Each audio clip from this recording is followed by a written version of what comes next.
Thank you. Now, Mr. Mayor, fellow Democrats, we are here to nominate a president. And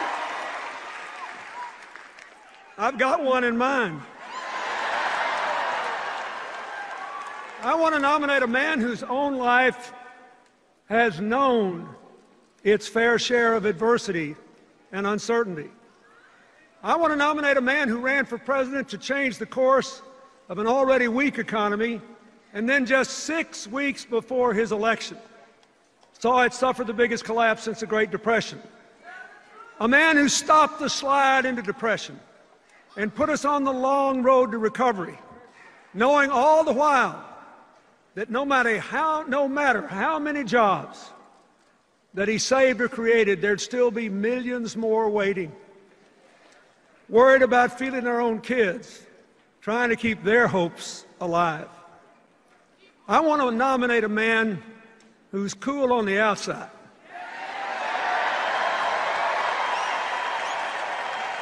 but who burns for America on the inside.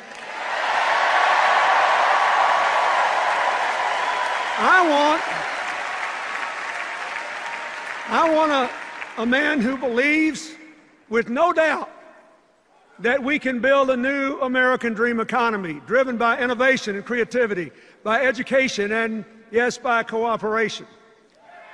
And by the way, after last night, I want a man who had the good sense to marry Michelle Obama. Now,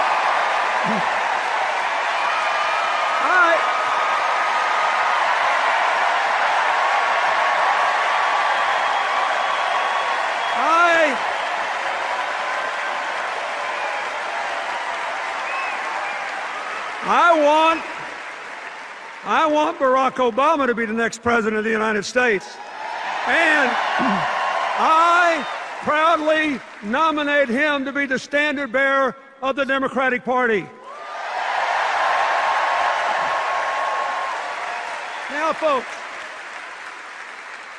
in Tampa a few days ago, we heard a lot of talk about how the president and the Democrats don't really believe in free enterprise and individual initiative, how we want everybody to be dependent on the government, how bad we are for the economy.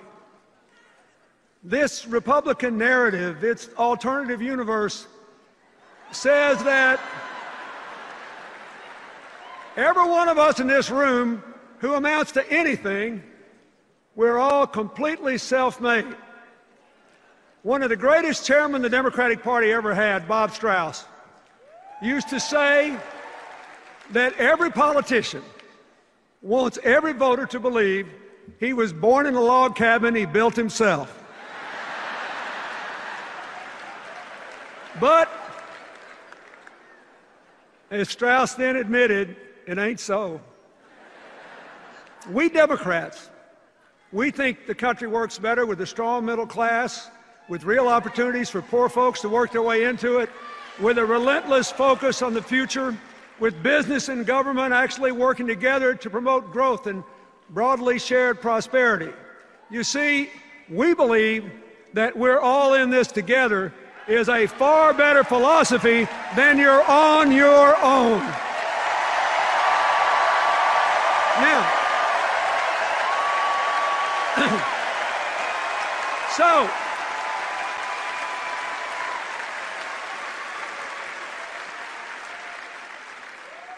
who's right? Well, since 1961, for 52 years now, the Republicans have held the White House 28 years, the Democrats 24. In those 52 years, our private economy has produced 66 million private sector jobs. So what's the job score?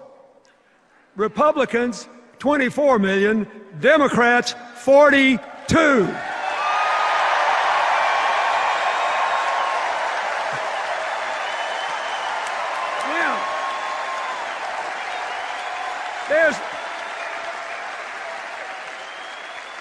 there's a reason for this.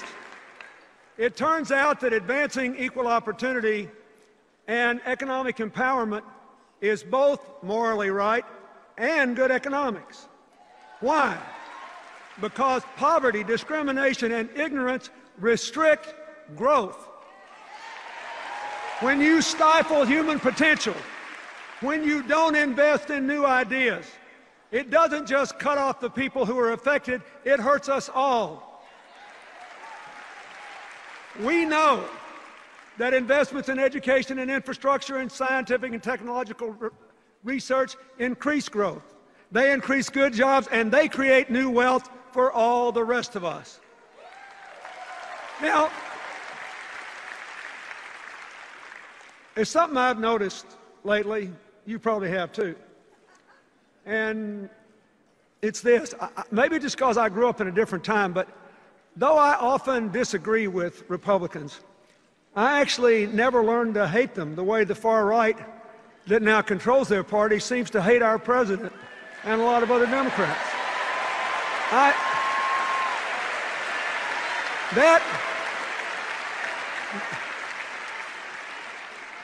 That would be impossible for me because President Eisenhower sent federal troops to my home state to integrate Little Rock Central High School.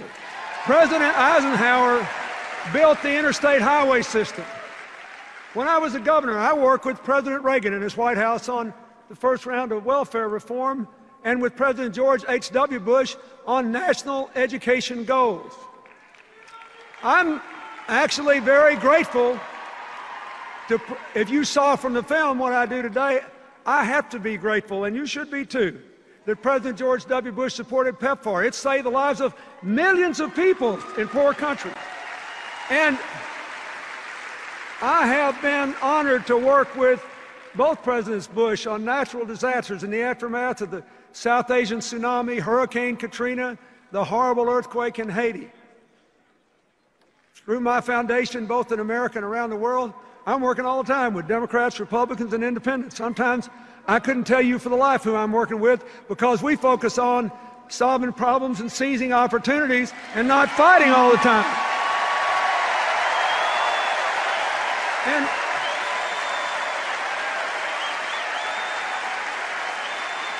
so here's what I want to say to you. And here's what I want the people at home to think about. When times are tough and people are frustrated and angry and hurting and uncertain, the politics of constant conflict may be good. But what is good politics does not necessarily work in the real world. What works in the real world is cooperation. What works in the real world is cooperation. Business and government, foundations and universities. Ask the mayors who are here.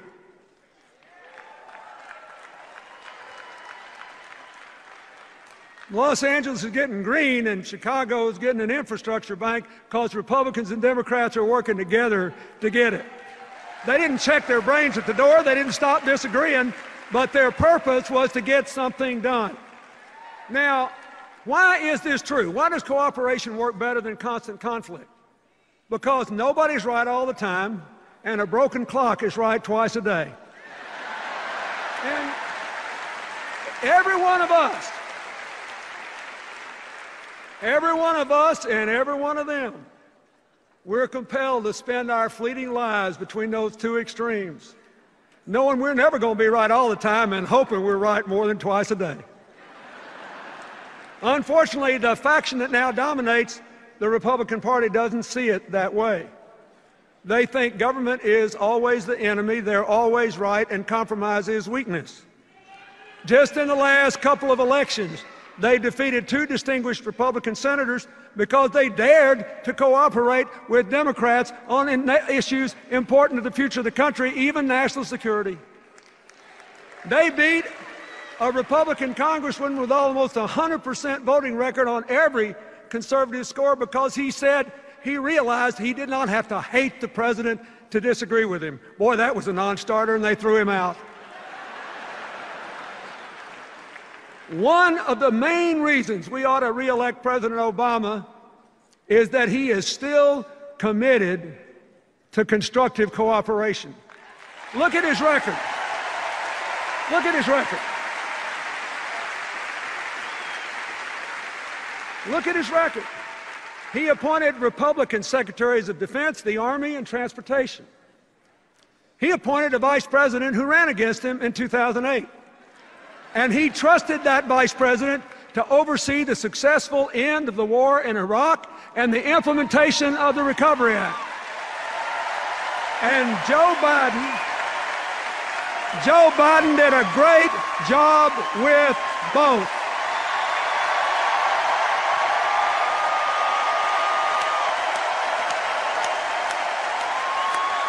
Now,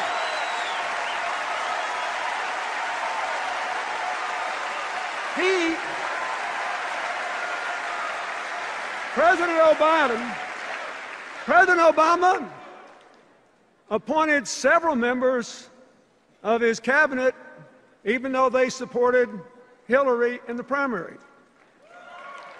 Heck, he even appointed Hillary.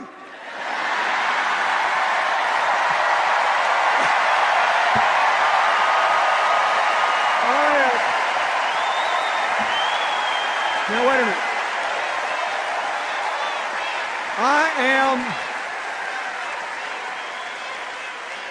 I am very proud of her. I am proud of the job she and the national security team have done for America. I am grateful that they have worked together to make us safer and stronger, to build a world with more partners and fewer enemies. I'm grateful for the relationship of respect and partnership she and the President have enjoyed, and the signal that sends to the rest of the world that democracy does not have to be a blood sport. It can be an honorable enterprise that advances the public interest.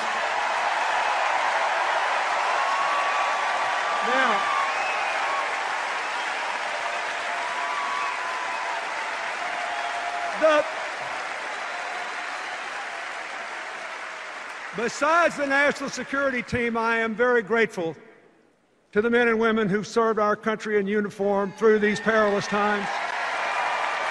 And I am especially grateful to Michelle Obama and to Joe Biden for supporting those military families while their loved ones were overseas. And for supporting our veterans when they came home. When they come home bearing the wounds of war or needing help to find education or jobs or housing. President Obama's whole record on national security is a tribute to his strength, to his judgment, and to his preference for inclusion and partnership over partisanship. We need more of it in Washington, D.C.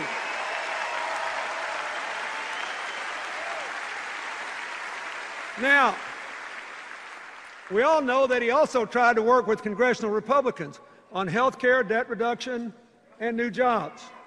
And that didn't work out so well. But it could have been because, as the Senate Republican leader said in a remarkable moment of candor 2 full years before the election, their number one priority was not to put America back to work. It was to put the president out of work. Well, wait a minute. Senator, I hate to break it to you, but we're going to keep President Obama on the job. Now, are you ready for that? Are you willing to work for it? Wait a minute.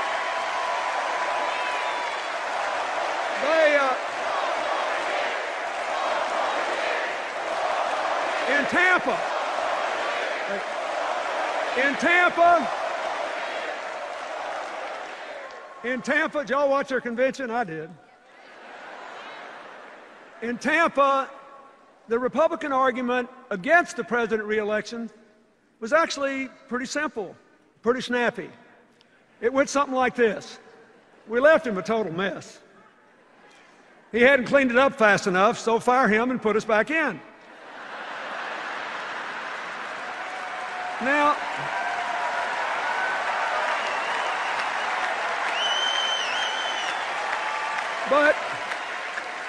but they did it well. They looked good, they sounded good. They convinced me that they all loved their families and their children and were grateful they'd been born in America and all. Really, I'm not being, they did. And this is important. They convinced me they were honorable people who believe what they've said and they're going to keep every commitment they've made. We just got to make sure the American people know what those commitments are. Because in order to look like an acceptable, reasonable, moderate alternative to President Obama, they just didn't say very much about the ideas they've offered over the last 2 years. They couldn't. Because they want to go back to the same old policies that got us in trouble in the first place.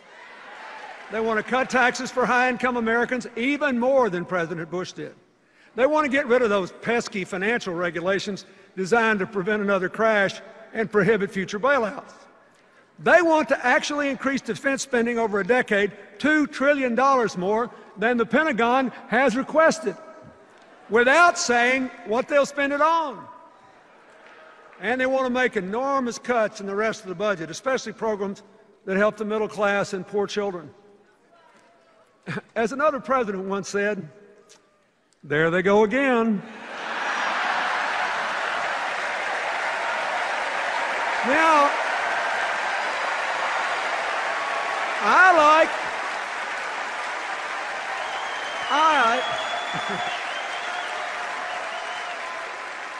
I like the argument for President Obama's re-election a lot better.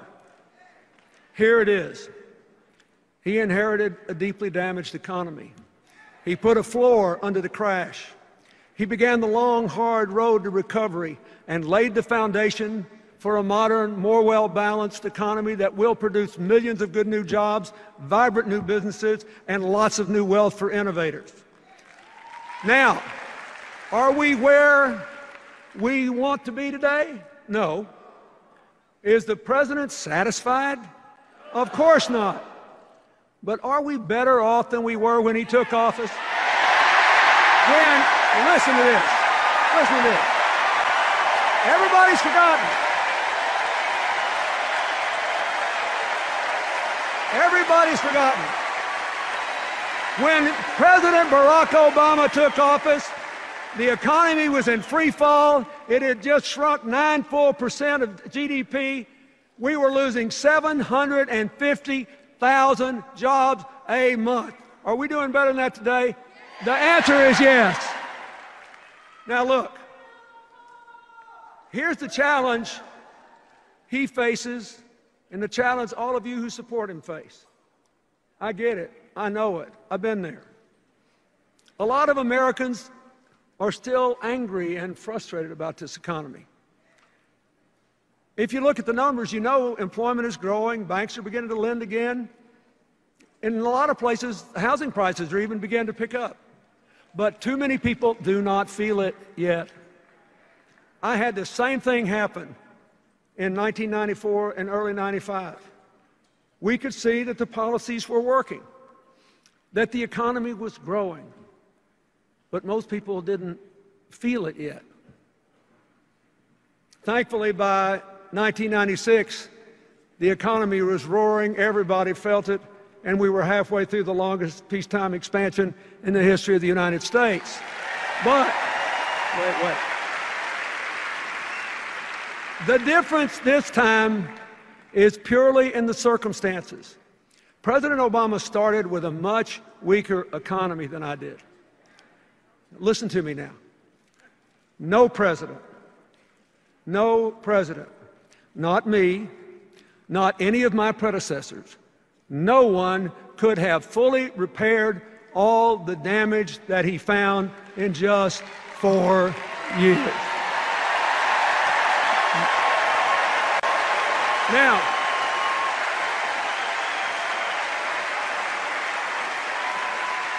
but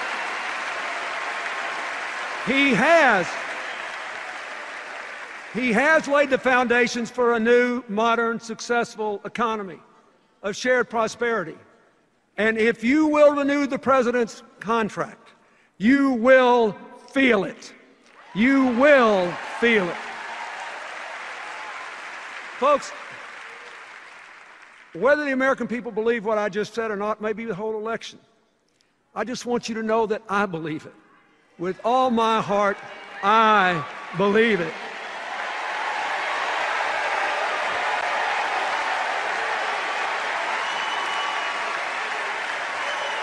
Now, why do I believe it? I'm fixing to tell you why. I believe it because President Obama's approach embodies the values, the ideas, and the direction America has to take to build the 21st century version of the American dream, a nation of shared opportunities, shared responsibilities, shared prosperity, a shared sense of community. So let's get back to the story. In 2010, as the president's recovery program kicked in, the job losses stopped, and things began to turn around. The Recovery Act saved or created millions of jobs and cut taxes, let me say this again, cut taxes for 95% of the American people. In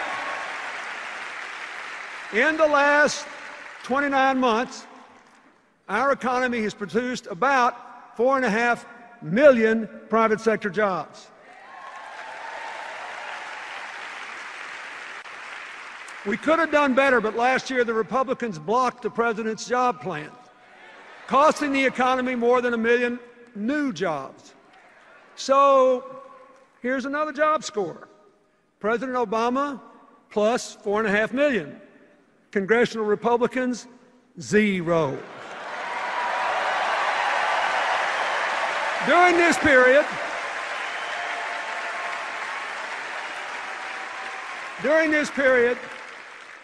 more than 500,000 manufacturing jobs have been created under President Obama. That's the first time manufacturing jobs have increased since the 1990s. And I'll tell you something else. The auto industry restructuring worked. It saved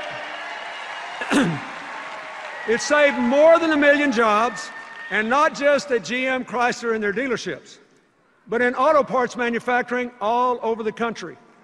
That's why even the automakers who weren't part of the deal supported it. They needed to save those parts suppliers too. Like I said, we're all in this together. So what's happened? There are now 250,000 more people working in the auto industry than on the day the companies were restructured. So, now we all know that Governor Romney opposed the plan to save GM and Chrysler. So, here's another job score. Are you listening in Michigan and Ohio and across the country? Here's another job score. Obama, 250,000. Romney, 0. Now, the agreement the administration made with the management, labor, and environmental groups to double car mileage, that was a good deal too. It will cut your gas prices in half, your gas bill. No matter what the price is, if you double the mileage of your car, your bill will be half what it would have been. It will make us more energy independent. It will cut greenhouse gas emissions. And according to several analyses over the next 20 years, it'll bring us another 500,000 good new jobs into the American economy.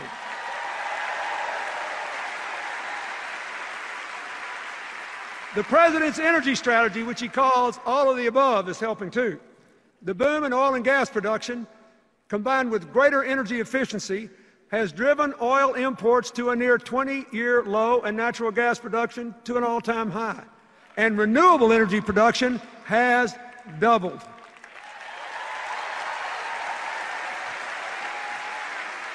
Of course, we need a lot more new jobs, but there are already more than 3 million jobs open and unfilled in America.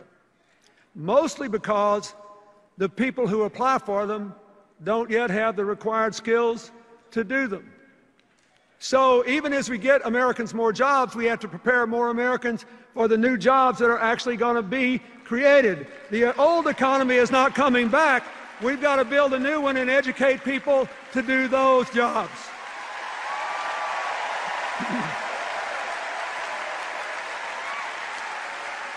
The President and his Education Secretary have supported community colleges and employers in working together to train people for jobs that are actually open in their communities. And even more important, after a decade in which exploding college costs have increased the dropout rate so much that the percentage of our young people with four-year college degrees has gone down so much that we have dropped to 16th in the world in the percentage of young people with college degrees. So, the President's student loan reform is more important than ever. Here's what it does. Here's what it does. You need to tell every voter where you live about this. It lowers the cost of federal student loans, and even more important, it gives students the right to repay those loans as a clear, fixed, low percentage of their income for up to 20 years. Now, what does this mean? What does this mean? Think of it. It means no one will ever have to drop out of college again for fear they can't repay their debt. And it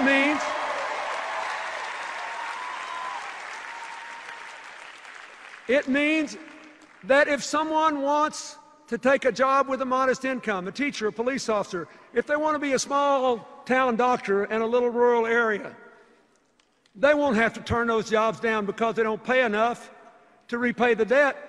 Their debt obligation will be determined by their salary. This will change the future for young Americans.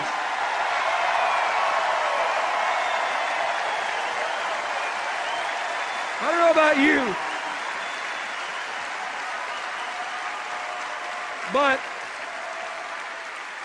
on all these issues, I know we're better off because President Obama made the decisions he did. Now, that brings me to health care. Now the Republicans call it derisively Obamacare. They say it's a government takeover, a disaster, and that if we'll just elect them, they'll repeal it. Well, are they right? Let's take a look at what's actually happened so far. First, individuals and businesses have already gotten more than $1 billion in refunds from insurance companies because the new law requires 80 to 85% of your premium to go to your health care, not profits or promotion. And the gains are even greater than that because a bunch of insurance companies have applied to lower their rates to comply with the requirement. Second, more than 3 million young people between 19 and 25 are insured for the first time because their parents' policies can cover them. Third, millions of seniors are receiving preventive care, all the way from breast cancer screenings to tests for heart problems and scores of other things, and younger people are getting them too. Fourth, soon the insurance companies, not the government, the insurance companies will have millions of new customers, many of them middle-class people with pre-existing conditions who never could get insurance before. Now, finally, listen to this. For the last 2 years, after going up at 3 times the rate of inflation for a decade, for the last 2 years, health care costs have been under 4% in both years for the first time in 50 years. So,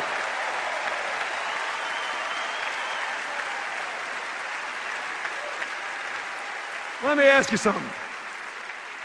Are we better off because President Obama fought for health care reform? You bet we are.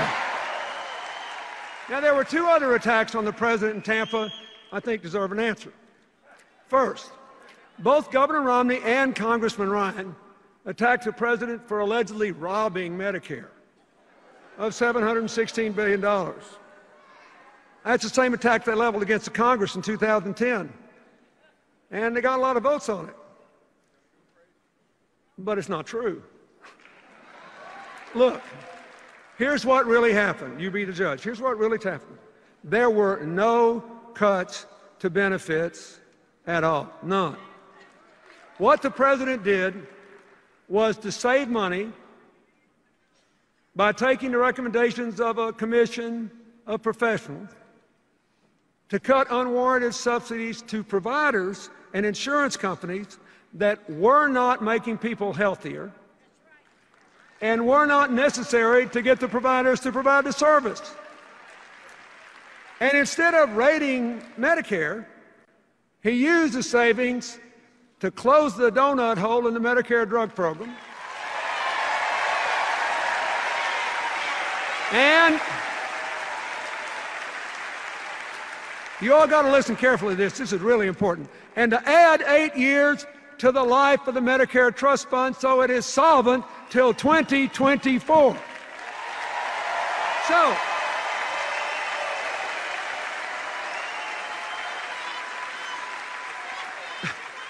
So President Obama and the Democrats didn't weaken Medicare, they strengthened Medicare.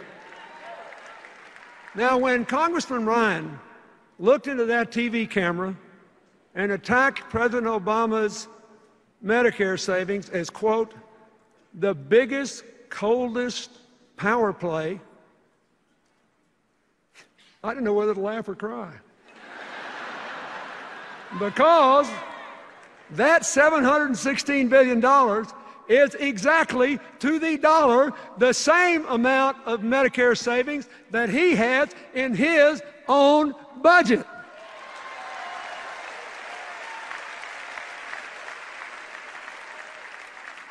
You got to give one thing. It takes some brass to attack a guy for doing what you did.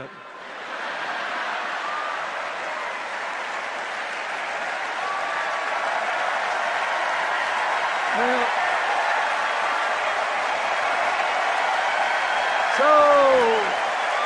here, wait a minute.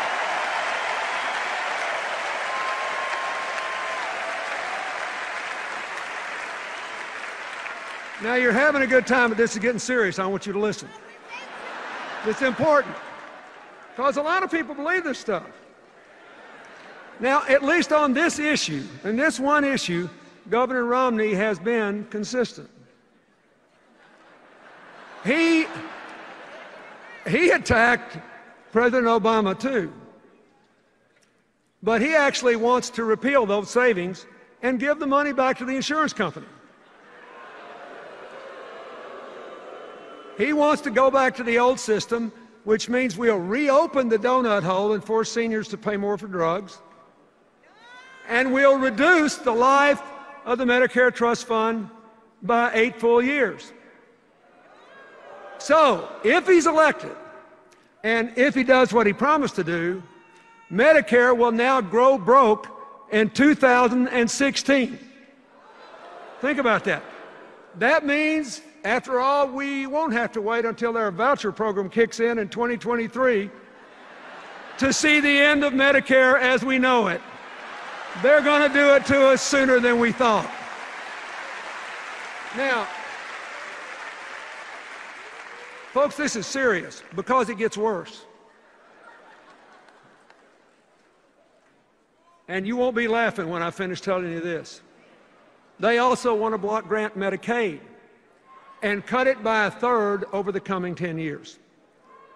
Of course, that's going to really hurt a lot of poor kids. But that's not all. A lot of folks don't know it, but nearly 2/3 of Medicaid is spent on nursing home care for Medicare seniors who are eligible for Medicaid. It's going to end Medicare as we know it.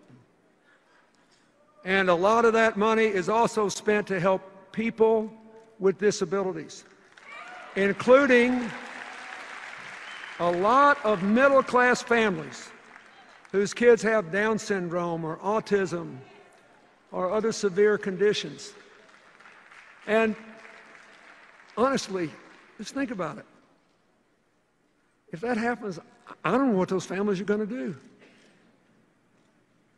So I know what I'm going to do. I'm going to do everything I can to see that it doesn't happen. We can't let it happen. We can't.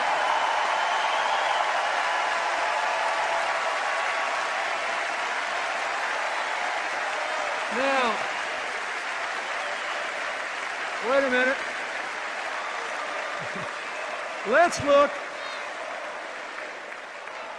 Let's look at the other big charge the Republicans made. It's a real doozy. They actually have charged and run ads saying that President Obama wants to weaken the work requirements in the welfare reform bill I signed that moved millions of people from welfare to work. Wait, you need to know, here's what happened. Nobody ever tells you what really happened. Here's what happened. When some Republican governors asked if they could have waivers to try new ways to put people on welfare back to work, the Obama administration listened, because we all know it's hard for even people with good work histories to get jobs today, so moving folks from welfare to work is a real challenge. And the administration agreed to give waivers to those governors and others only if they had a credible plan to increase employment by 20%, and they could keep the waivers only if they did increase employment. Now, did I make myself clear? The requirement was for more work, not less. So, this is personal to me. We moved millions of people off welfare. It was one of the reasons that in the 8 years I was president, we had 100 times as many people move out of poverty into the middle class than happened under the previous 12 years. 100 times as many. It's a big deal. But I am telling you, the claim that President Obama weakened welfare reform's work requirement is just not true. But they keep on running ads claiming it. You want to know why? Their campaign poster said, "We are not going to let our campaign be dictated by fact checkers." Now, finally I can say that is true.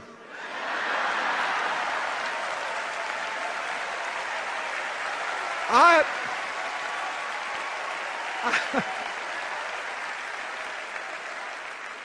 couldn't have said it better myself. And I hope you and every American within the sound of my voice remembers it every time they see one of those ads and it turns into an ad to re-elect Barack Obama and keep the fundamental principles of personal empowerment and moving everybody who can get a job into work as soon as we can. Now,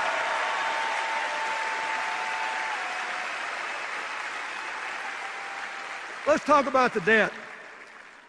Today, interest rates are low, lower than the rate of inflation. People are practically paying us to borrow money, hold their money for them. But it will become a big problem when the economy grows and interest rates start to rise. We've got to deal with this big long-term debt problem, or it will deal with us. It'll gobble up a bigger and bigger percentage of the federal budget we'd rather spend on education and health care and science and technology. We got to deal with it. Now, what has the president done? He has offered a reasonable plan of $4 trillion in debt reduction over a decade, with $2.5 trillion coming from, for every $2.5 trillion in spending cuts, he raises $1 in new revenues, 2.5 to 1. And he has tight controls on future spending. That's the kind of balanced approach proposed by the Simpson-Bowles Commission, a bipartisan commission. Now, I think this plan is way better than Governor Romney's plan. First, the Romney plan fails the first test of fiscal responsibility. The numbers just don't add up. I mean, consider this. What would you do if you had this problem? Somebody says, oh, we got a big debt problem, we got to reduce the debt. So what's the first thing he says we're going to do? Well, to reduce the debt, we're going to have another $5 trillion in tax cuts, heavily weighted to upper income people. So we'll make the debt hole bigger before we start to get out of it. Now, when you say, what are you going to do about this $5 trillion you just added on? They say, oh, we'll make it up by eliminating loopholes in the tax code. So then you ask, well, which loopholes and how much? You know what they say? See me about that after the election. I'm not making it up. That's their position. See me about that after the election. Now, people ask me all the time how we got 4 surplus budgets in a row. What new ideas did we bring to Washington? I always give a one-word answer. Arithmetic.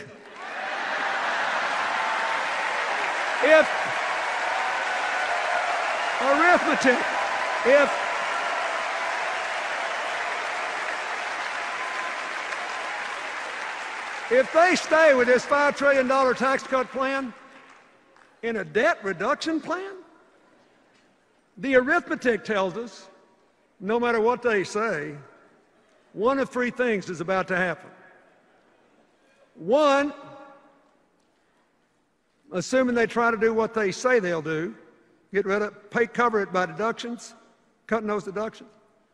One, they'll have to eliminate so many deductions, like the ones for home mortgages and charitable giving, that middle-class families will see their tax bills go up an average of $2,000, while anybody who makes $3 million or more will see their tax bill go down $250,000. Or, 2, they'll have to cut so much spending that they'll obliterate the budget for the national parks, for ensuring clean air, clean water, safe food, safe air travel. They'll cut way back on Pell Grants, college loans, early childhood education, child nutrition programs, all the programs that help to empower middle-class families and help poor kids. Oh, they'll cut back on investments in roads and bridges and science and technology and biomedical research. That's what they'll do. They'll hurt the middle class and the poor and put the future on hold to give tax cuts to upper income people who've been getting it all along. Or 3, in spite of all the rhetoric, they'll just do what they've been doing for more than 30 years. They'll go in and cut the taxes way more than they cut spending, especially with that big defense increase, and they'll just explode the debt and weaken the economy. And they'll destroy the federal government's ability to help you by letting interest gobble up all your tax payments. Don't you ever forget, when you hear them talking about this, that Republican economic policies quadrupled the national debt before I took office, in the 12 years before I took office, and double the debt in the 8 years after I left, because it defied arithmetic.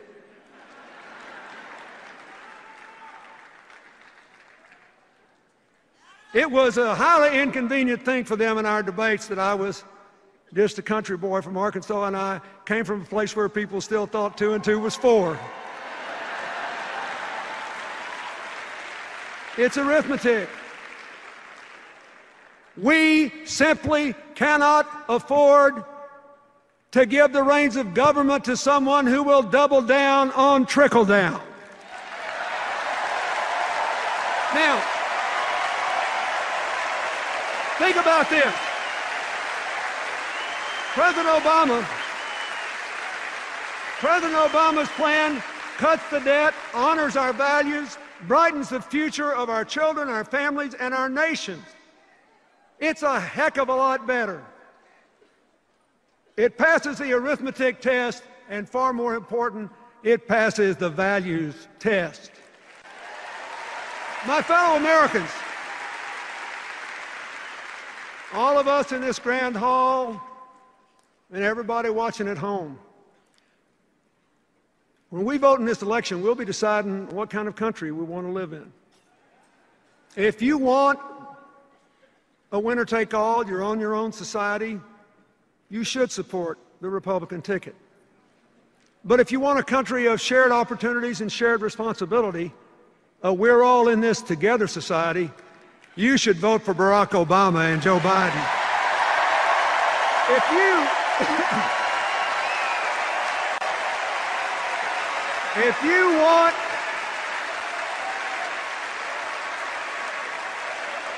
you want America, if you want every American to vote, and you think it is wrong to change voting procedures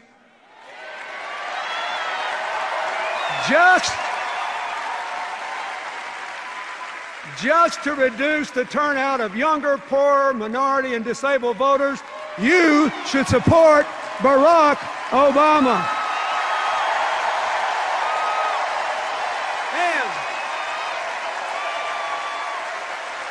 And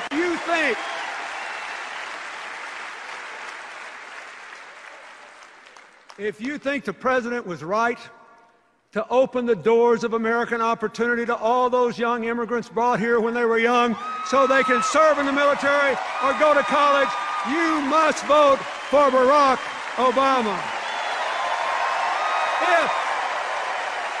If you want a future of shared prosperity, where the middle class is growing and poverty is declining, where the American dream is really alive and well again, and where the United States maintains its leadership as a force for peace and justice and prosperity in this highly competitive world, you have to vote for Barack Obama. Look,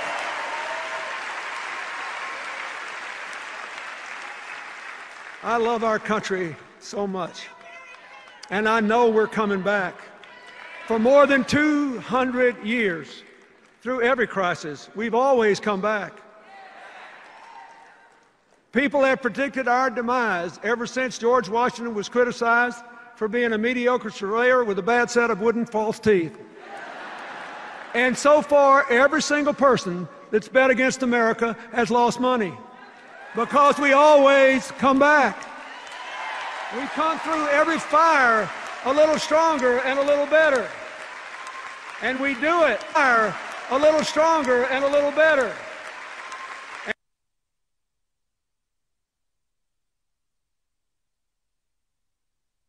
And we do it because in the end we decide to champion the cause for which our founders pledged their lives, their fortunes, their sacred honor. The cause of forming a more perfect union. My fellow Americans,